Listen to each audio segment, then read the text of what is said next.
It is a Monday morning mailbag on a Tuesday afternoon. Hello, everybody. Good afternoon. I'm Scott Belford, joined as always by the best co host in the biz, Adam Mack. This is the walk off every single week. We comb through all your interactions on Twitter, on Instagram, in the Discord, our Patreon. Of course, you get the Patreon bump, guaranteeing your questions or comments get read on the mailbag at Walk Off Podcast on or on Twitter. You can reach out on X. Instagram is the Walk Off Podcast. Let's get into it, buddy.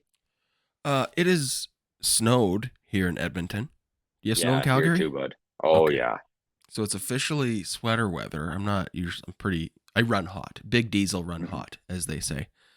But I got to finally bust out my walk off sweater. Hey, looks good. Yeah, you got the inventory down in Calgary. Do we have any Yes, left? I Can people buy do. them? We do have some left, absolutely. Okay. How can If people people reach are out and get some? interested. Because it's Yeah, that time of year. It's the time of year to it be is the wearing a time of sweater. year. It is sweater weather. There you go. Good plug. Sweater weather. All right. There we go. Um, let's get to it. First of all, on Patreon, our comment section has been exploding, which is good to see. Mhm.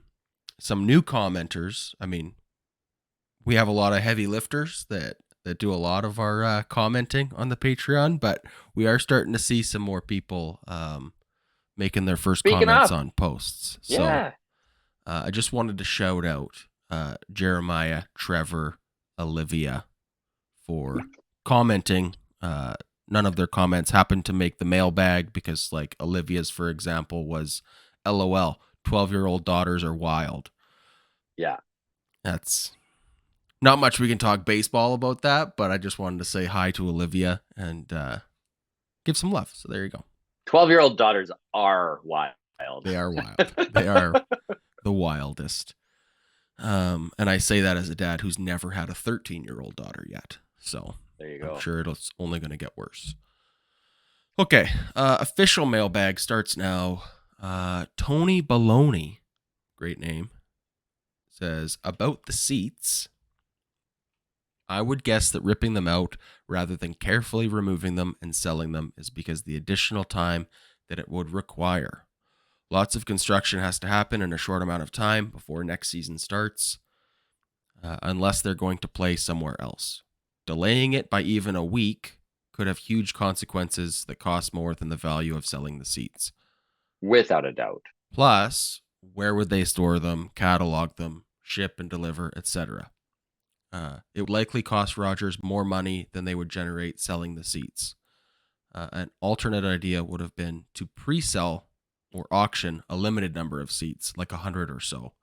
If you could sell each of them for $1,000, that's still good money for Jays Care, though it makes less profitable, less affordable, accessible, etc. for most fans. But when has Rogers ever cared about that? So shots fired at Rogers. Love that. Great way to get in the mailbag. My only I love most of what they're saying here. My only pushback on this is I don't think time was a factor because we got fucking first round exited. Which I guarantee the Renault crew were the only ones in Toronto that when the Jays got eliminated, they We're were like, thrilled. yes. Yeah. I mean, because, yeah, they wouldn't. I mean, the Jays, in theory, could still be playing this week. Yeah. And that wouldn't mean any less work needs to be done on Renaults this offseason. It would. So, And if you've seen pictures of where they're at, they have already progressed a mind-blowing amount on what they have done. They've ripped out all those seats. They've torn up the infield already. They've kind of gotten to the point where they're almost ready to start reconstructing shit. I, I do love the idea of pre-selling them. Mm-hmm. I would have offered them to season ticket holders first Yeah. and been like, this is your seat. You've had Yeah. season tickets here for 20 years. Do you want the seat you've been sitting in for 20 years? Like, you can have it. If you don't want it, goes to the general public, right? So, Yeah. and then, yeah, whatever it is, you save the 700 that you sold and you rip out the rest or whatever. But yeah, that whole thing is dumb. Anyway, some good thoughts there from Tony Baloney. Seatgate. Seatgate Seatgate. 2023. We'll never Seatgate forget. 2023. We'll never forget it. It's right up there with Cardboard Fans 2020. That's right. It's Um, been so nice to actually get some people reaching out for the contact, because I've yes. given the contact out to like half a dozen Yes. people. I guess Yes. the seats are expensive, but they're still selling those 500 seats from last year. So Yes. again, if you want the contact, reach out. I can send it to you. Um, Tuesday with Johnny on Patreon. It says, question for the mailbag. Given how Texas has gone from a sub 500 team to a World Series team in short order, how do you feel about the Jays' GM approach, not handing out big contracts for the most part? I understand how the Seager Simeon signings looked crazy, but then they added all the starting pitching, and they didn't let up when they had some injuries. They brought in they bought in hard at the deadline. They also went out and got accomplished and reliable, respected manager in Bochy. With this sort of blueprint in place, do you think it would behoove, great word, do you think it would behoove the Jays brass to do the same before it's too late? Or is it too late? So one of my biggest problems with the way this team was run this year was the deadline. Mm-hmm. To see Texas acknowledge their weaknesses and then go out and try to fix that when they look at this team and look at the offense that they put on the field and where they were at in that division, and that they were in a dogfight to make the playoffs, and that they felt like there was hope for the first time in a while, and that they weren't going to take their foot off the gas. Man, I admire that out of that Texas Rangers front office so much, because they did overpay at the deadline for a lot of this. And it didn't even work out 100% for them. I mean, Max Scherzer, yeah, he went in there and did what he had to do yesterday.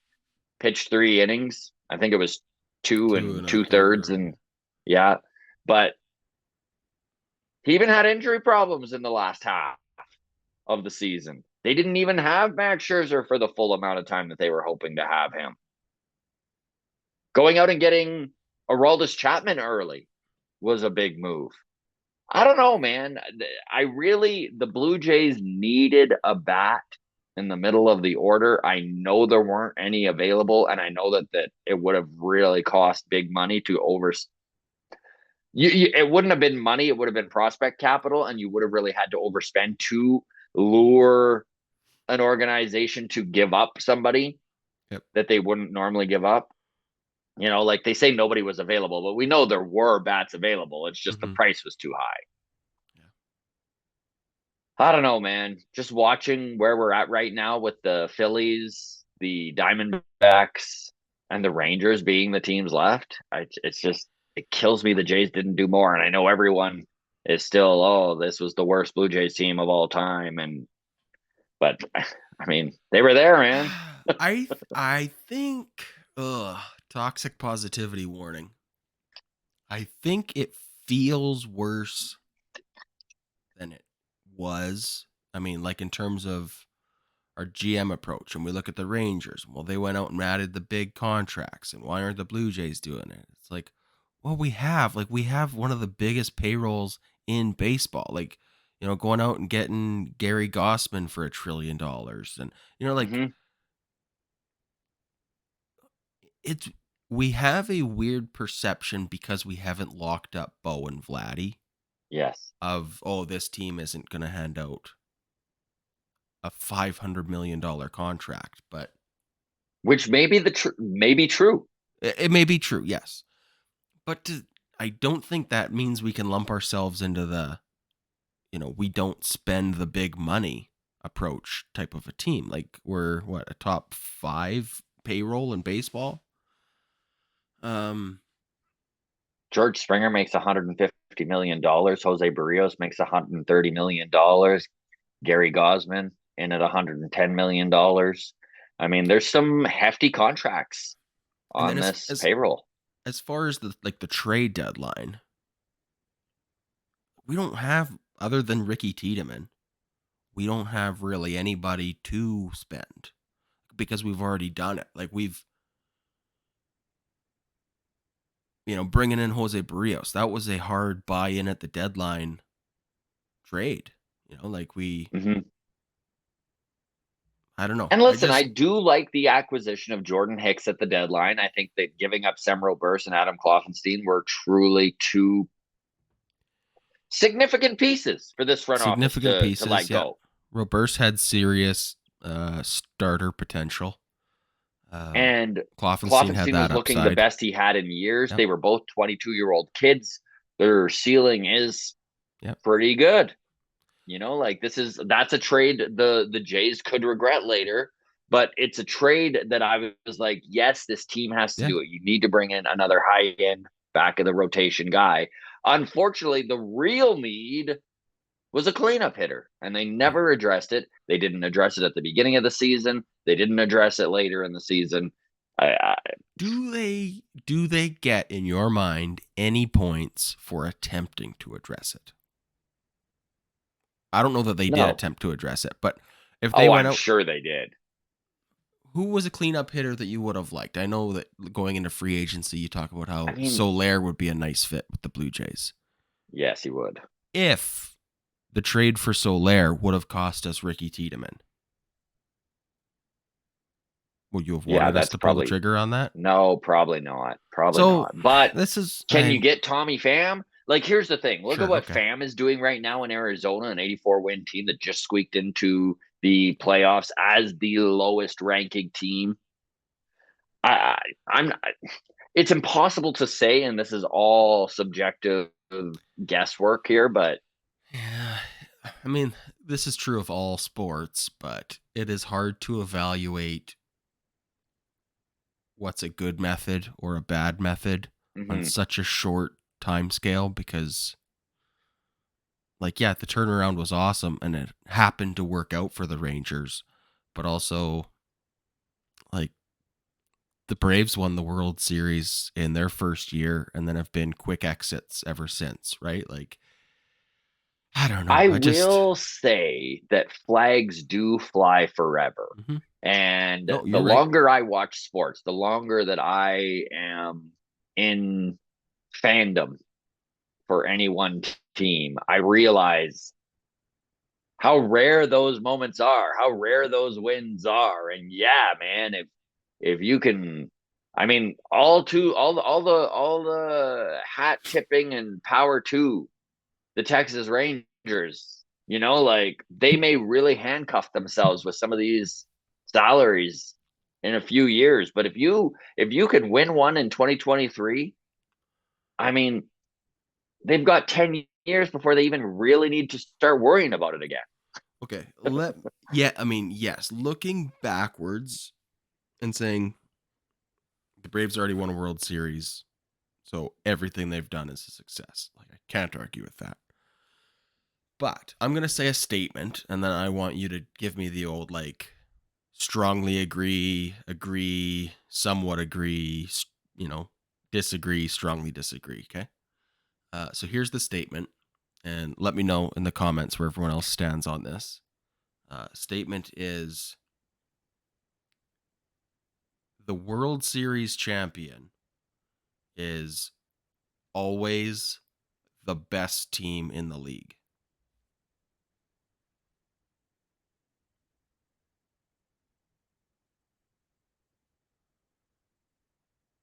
I agree. You agree? Okay. I didn't even think you'd agree. I thought you'd be at least neutral. I'm disagree. Almost strong. I'm between disagree and strongly disagree. There's so much luck involved. Even if the Rangers win it, they're not the best team in the league. There is, although there is something to be said for a team that is built for the playoffs. And I think that the Phillies and the Rangers do kind of fall into that category, maybe more so than some of these other teams. The Blue Jays were built for the playoffs. They technically were supposed to be. I don't know what built for the playoffs means anymore, to be honest. I kind of view it as guys with experience who have been there and done that. There's like a Brandon Belt and a George Springer and a technically deep pitching staff. No, agreed. Yeah. I mean, George Springer had a great playoffs. He was the only one who was putting up hits in that. But I mean, great might be an overstatement. But sure. Yeah. I don't know, man. I I think do there's get what so I much luck listen. involved. I 100% get the statement. Like I get what you're saying, and that I don't think obviously. bad teams win the World Series. I think it's Mhm. only ever good teams win this World Series because you have to be a good But team is it the to even make the best? playoffs. Is it the best? I mean, I And can think baseball's. of Orioles are bet like of the teams that are left, Phillies, Diamondbacks, and Rangers. I would say Braves are better, Dodgers are better, uh, Baltimore's better, Houston Astros are better. There's 4 teams I think that are better. Like, just if you're gonna look at the mantle of, okay, we have a World Series champ on the one hand, and then we also have this was the best team this year. I think there's 4 very strong candidates for better teams than any of the 3 that are left. And I would agree with that. And that's kind And of I the think that's fun thing with most baseball seasons. is that there are so many games played that you can really take that sample size and drag it out over a large size, right? And And that's why people yeah, hate the big playoffs, right? Is because it's not, I mean, it's not the best teams dueling it out in the World Series anymore. Like, now that there's playoffs, the best teams can get eliminated. mhm. You don't just have the best AL versus the best from the NL the way it used to be. I mean, is the Arizona Diamondbacks even in the conversation if they weren't doing what they were doing? Like if they had just lost in the wild card, everyone would be like they were so lucky to even get in. Yeah. Yeah. So on that alone, I do kind of agree with what you're saying. I just if you go through the gauntlet that is the playoffs, there is something to be said for that. But I mean, we could argue the same thing with clutch, right? Like, does clutch exist? Is it a thing? Yeah. And Yeah. I mean, if you talk to Adolis Garcia, he probably thinks, yeah, it exists. yeah, I mean, All right. Adolis has just been unreal. The dude is. Anyways, Next one comes from Wyatt. DM'd us on Patreon. It says, "Hey fellas, question for the mailbag. Have you ever seen the show Parks and Rec?" Yes. love it. Where Ron Swanson is walking down an aisle at a hardware store, and an employee approaches him and asks, "Can I help you find something?" And Ron's reply is, "I know more than you," and then just continues to walk right past. That's how I feel when I read some really dumb comments about baseball. Do you guys ever feel that way? I Um, love that comparison. as far as that goes, I feel like I am the employee in the hardware store. Like, I'm the idiot talking about baseball. Um, I will say in real life, like if I go to Toys R Us and I'm looking for a birthday present for whatever, my nephew, and I'm looking for a Nerf gun or whatever, um, I I never accept help from employees, but it's usually because I've already gone up and down 4 aisles by the time they see me, and then they go, "Oh, can I help you find something?" If I say I'm looking for a Nerf gun, they usually don't know where it is anyways, and they just go, Yeah. "Oh, right this way, follow me." And then they just browse too until they find it, and usually take Hmm. me up and down the same aisles I've already gone up and down. And I'm like, "I could have done this, and I already did." Yeah. So I had 2 aisles left to check. I would have gotten to them eventually. Like, I know what a Nerf gun looks like. I will see it. Anyways, so I never ask for help in a store. Oh, it's like my biggest pet peeve when I'm out with my wife and I were out house shopping. We were looking for a new appliance for the kitchen, a new stove. We went to whatever appliance store and we went in there and we were just like browsing. And the guy comes up and, "Oh, like, what can I help you guys with today?" And my wife answered with, "Oh, we're looking for a new fridge." And I was so pissed because I was like, "Oh, we're about to get a full education on fridges." And we're like, that's not what we're here for today. So we got like a PowerPoint and fucking Yeah. brochures. And I was like, this was just supposed to be a quick pop in, babe. Like, you're killing me here. All right. You know what? You know what? You could buy a new fridge with $1,200 though, but I'll tell you that much. Oh, man. No, I haven't healed yet, Scott. I haven't healed yet. People on YouTube and Spotify are like, "What are they talking about?" It's a story from the pre-show today. All right. Patreon gave loads of suggestions on what to watch. So thank you all for that. Last week we talked about off-season media content, TV shows, movies, recommendations. So our inbox has been flooded with that. Too many to list them all, but they it is appreciated. Yeah, thanks everybody. There you go. Okay, Brian Crawford in Patreon says, question for the mailbag. Which prospects are you high on within the Blue Jays system?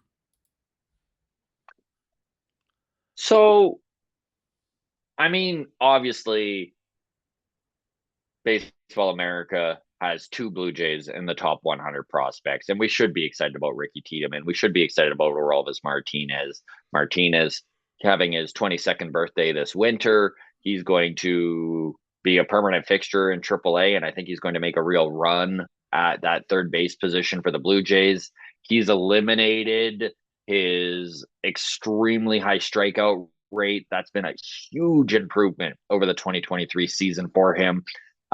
He's brought his batting average up from below 200. He was pretty much like when he was a 20-year-old in AA, he pretty much struck out and hit home runs, and that was it.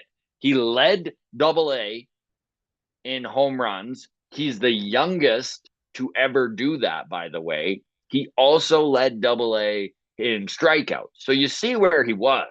And then you look at his numbers now, and they are night and day better. He's taking way more walks. He's showing way more discipline at the plate. And he's definitely a dude who can move around the diamond a little bit. He's got reps at shortstop. He's a natural shortstop. They've been playing him a lot at third base because of the hole at third. The Jays are going to need to deal with this offseason. So, yeah, I'm excited about Orelvis Martinez, Ricky Tiedemann. We all know about the type of prospect he is. Big lefty, huge arm, probably going to make the bigs in 2024. But some under-the-radar guys I'm really excited about. I'm really excited about friend of the show, Damiano Parmigiani. The dude has been literally hammering the ball in the Arizona Fall League. He continues to show off big-time power. Canadian kid, played on the Canadian national team in the World Baseball Classic. The guy, 23 years old, drafted twice by the Blue Jays. He went back into the draft and when he went to college. Honestly, I'm excited about him. And the fact he's a little bit older of a prospect, you know, like he's going to be 24. He's got a couple extra years on Orelvis Martinez. I'm excited about him. Alan Rodon is another guy that has kind of come out of nowhere. He was drafted in the 3rd round in 2022 last season and has risen up to the Vancouver Canadians. He's a left fielder, right fielder, first baseman is the positions he plays.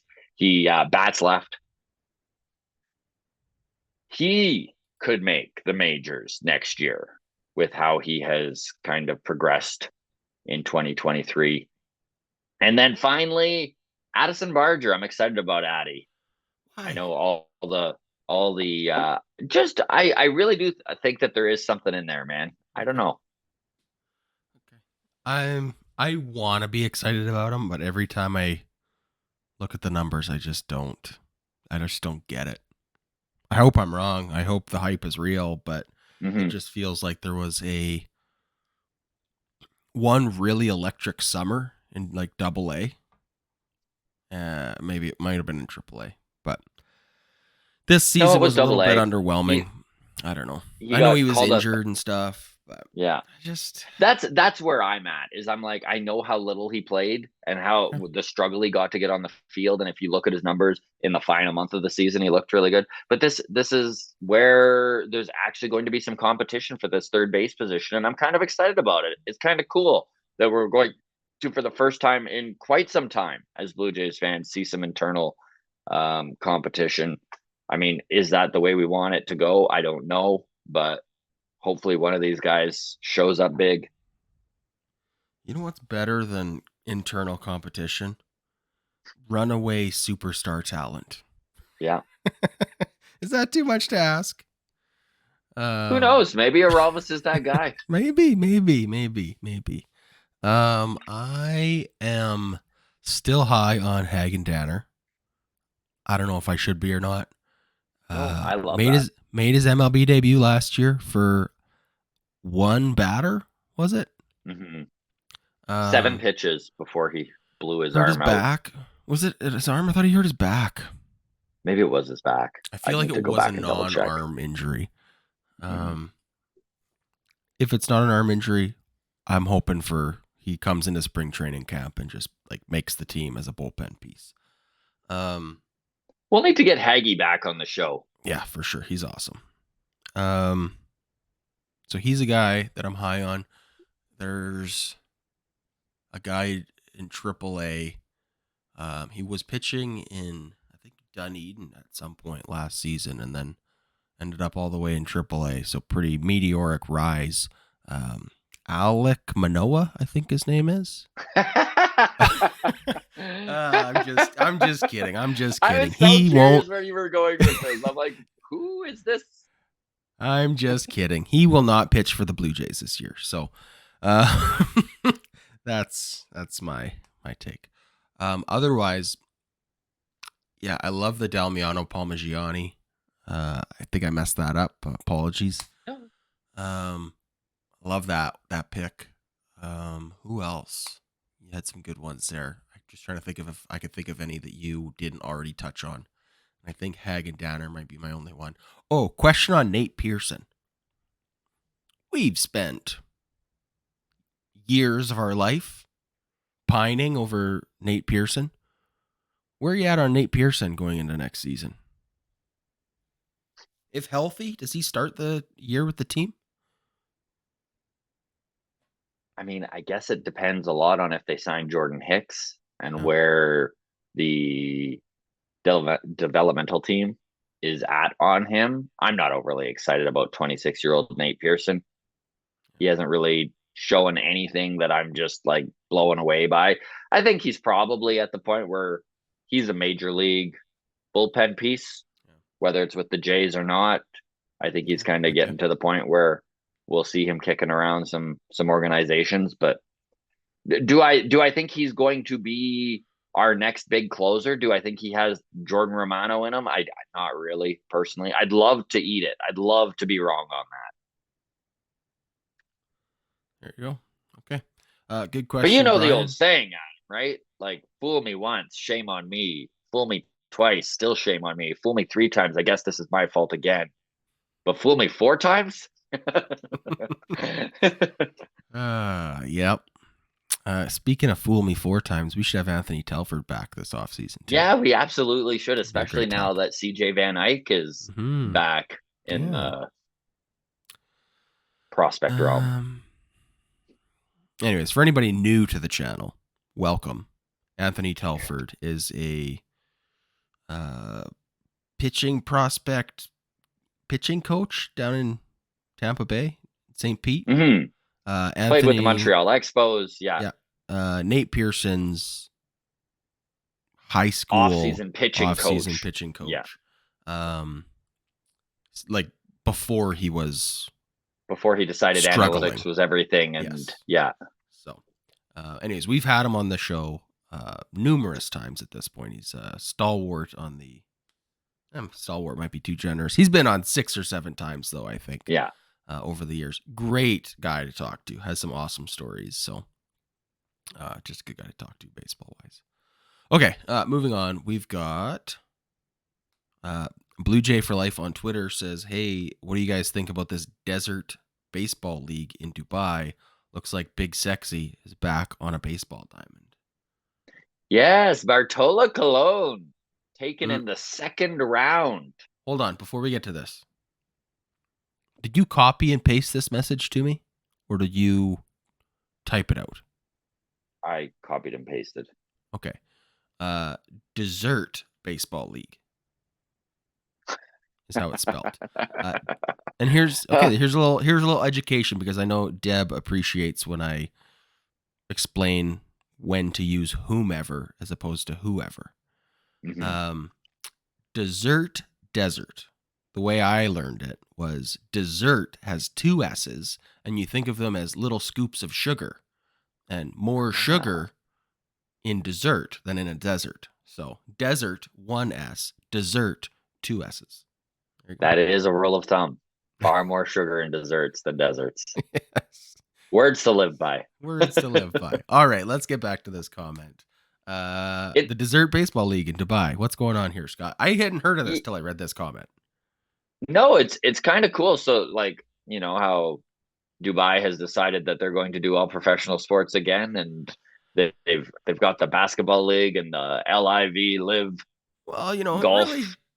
really helps cleanse their public image after murdering and torturing journalists. So it's good. Yeah, it's good. Anything to clean up that image. Yeah, exactly.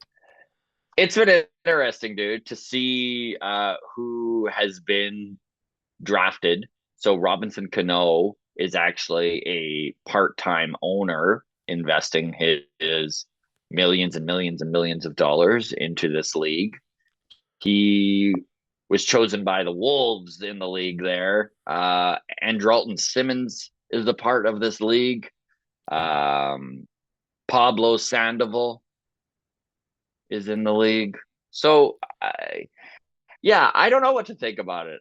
I mean, I think SCTI kind of put it best because he posted the John Boy tweet with all of the guys that I just kind of mentioned as part of this league, and his question was, do they even finish the season?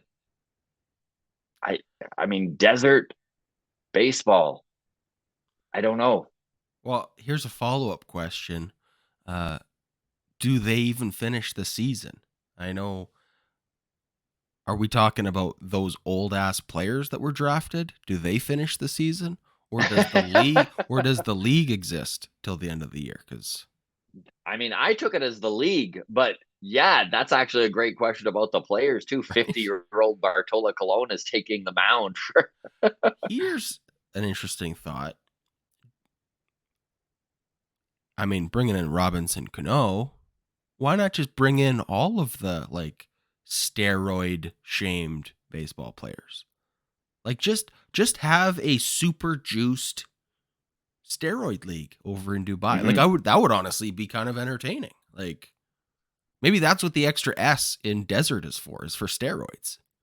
I don't know. It's all maybe. 40 to 50-year-olds, but they right? get to juice. Yeah. They're playing like 25 Sean Green over there, just jacked right up. Yeah, let's do it. Just Viagra and steroids. All right. So we know that these Dubai sports leagues spend astronomical amounts of money. And I was like, imagine if Shohei Ohtani gets like $2 billion to go play. Well, I mean, it sounds crazy, but isn't that what they did with Live Golf? Yeah. They just spent, probably billions of dollars bringing in the best golfers from the PGA and just plucking them from the PGA. I am actually really curious about this free agent off season because a lot of these free agents are going to have the option if they want.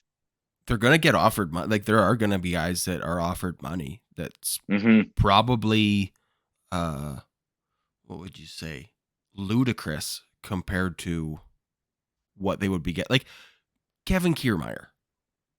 Yeah. Might get $9 or $10 million, let's say. In the bigs? Would it be crazy to think, hey, he's got some name cachet? He's incredible to watch in the outfield. For this Dubai league to be like, hey, here's a recognizable name, established superstar. Here's $30 million. Is Kevin?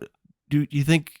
I don't want to say Kevin Kiermaier because maybe he has I don't know, $30 million to not play in Major League Baseball. Saying, though, that's tempting, man. All of those golfers took it. Yeah. I don't know if they can. I don't know if they can afford to. Well, I mean, sure they can. They have infinity dollars. I still don't know if they can spend enough to tempt Shohei away from Major League Baseball. That was he's going to already get a substantial. No. And I see where you're coming from. But yeah, I mean, like a guy who might only make $30 million for the rest of his career could make $30 million in one season over there. Maybe that's a pretty big way to increase. I wonder. Here's another question: if, like, my understanding of the way, like the posting system with the NPB works over in Japan, is that like Major League Baseball and the Nippon Pro Ball League have a corporate agreement, like a structure in place for how to exchange players, right? Like Trevor Bauer is under contract in Japan for another season or two. He's not coming back to Major League Baseball because he's under contract, and Major League Baseball respects that contract, and there's it's a two-way street. Do you think Dubai respects these rules? Well, here's what I'm saying. Alek Manoah.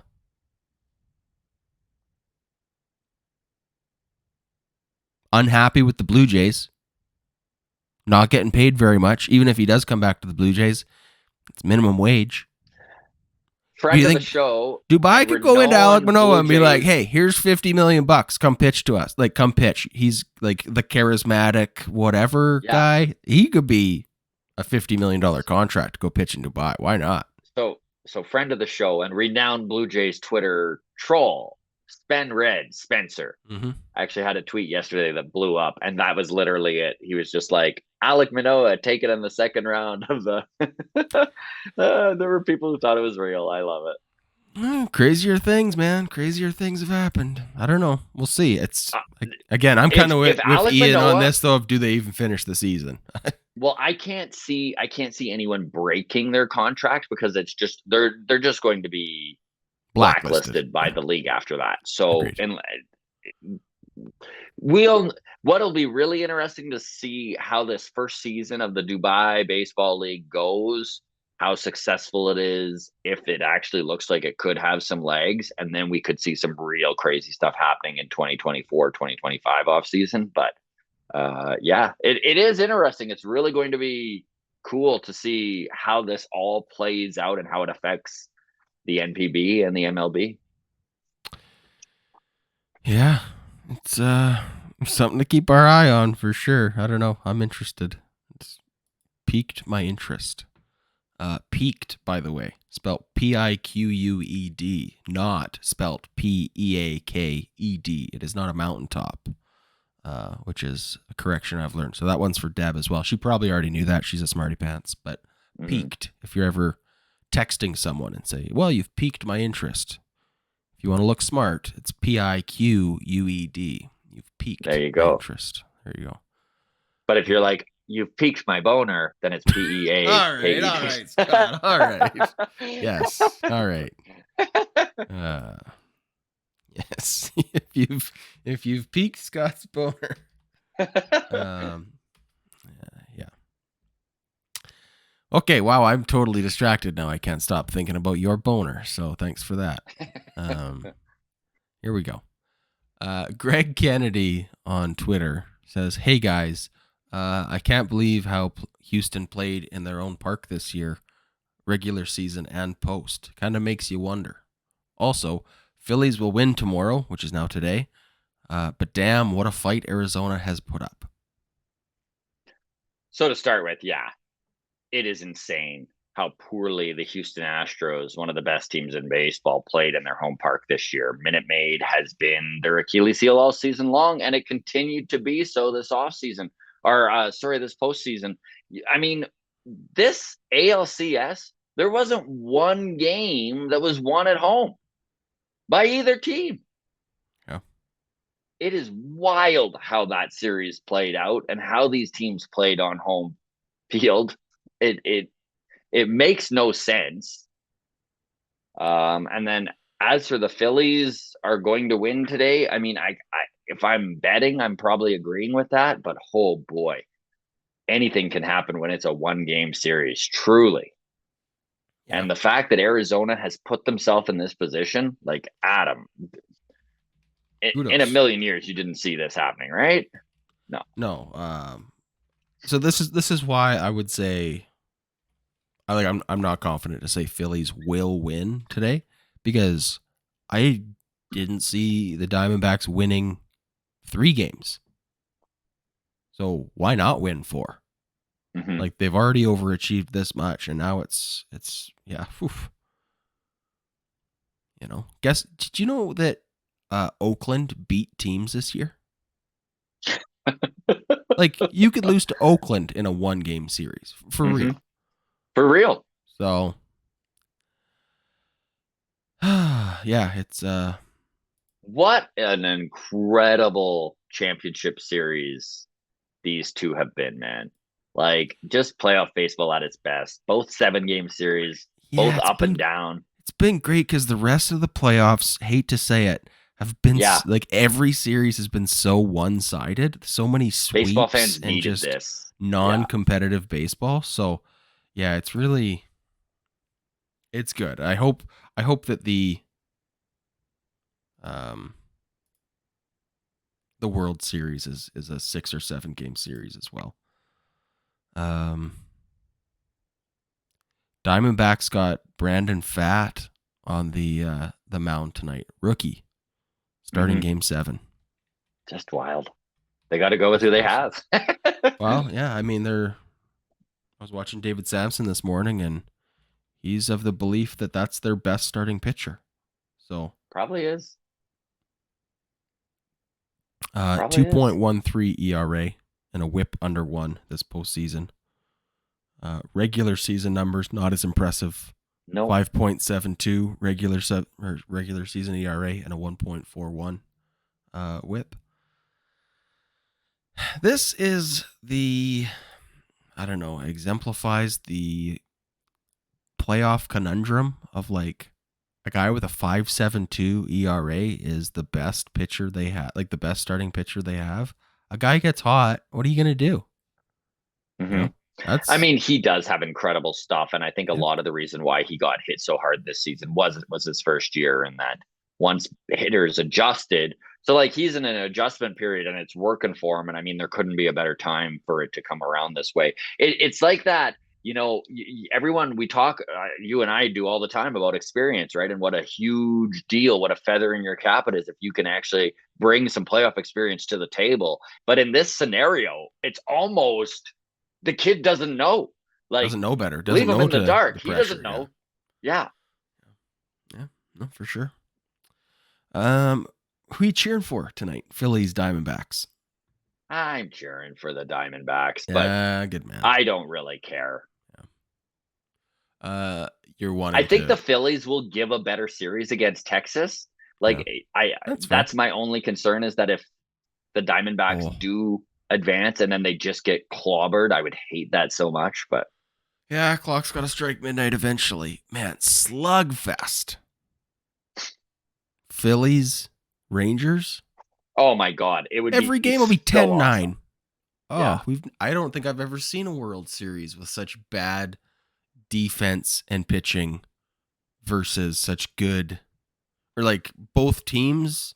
Yeah, pitching and defense is such an afterthought. Like, they got there on the backs of their offense, and absolutely. And don't get me wrong, cool. I think if you were to break it down, the advantage for pitching falls to the Phillies with Aaron Nola and Zach Wheeler at the top of those rotations. But honestly, even as you start to get into depth, no offense to Ranger Suarez, but both the Rangers and the Phillies lack pitching depth. Both of them lack bullpen depth. Yeah.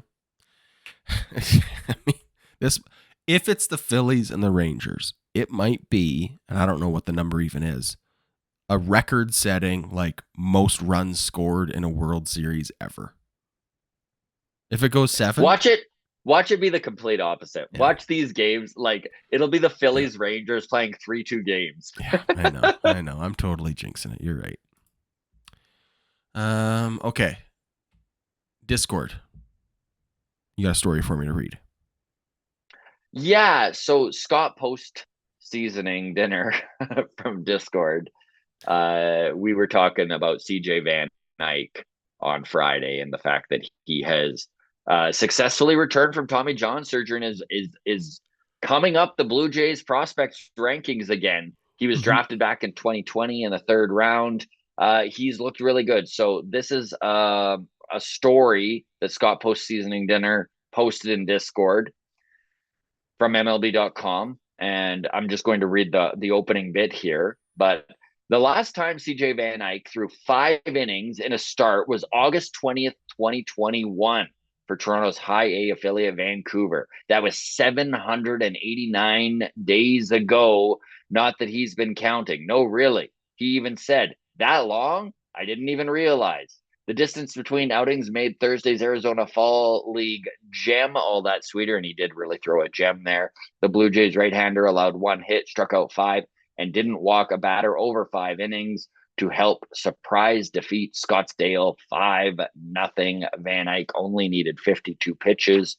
CJ Van Eyck, friend of the show, he came on right after his draft, after he was drafted. And he was ranked as the Blue Jays' number 8 prospect. And then disappeared for 2 years of rehab. But it's really cool to see this guy back in a Blue Jays uniform. He's pitching in the Arizona Fall League, trying to get some innings under his belt. He's probably going to start next year in Double-A, but a dude to definitely keep an eye on. A great pitch selection and some real spin on that fastball. So CJ Van Eyck, another prospect. Love that. The upside is certainly there with CJ Van Eyck. Hopefully he can get back to healthy and contributing. And yeah, I mean, CJ Van Eyck, name to know. That's it for the mailbag, my friend. Okay, well, thank you all very much to the grounds crew for all of your interaction over the week.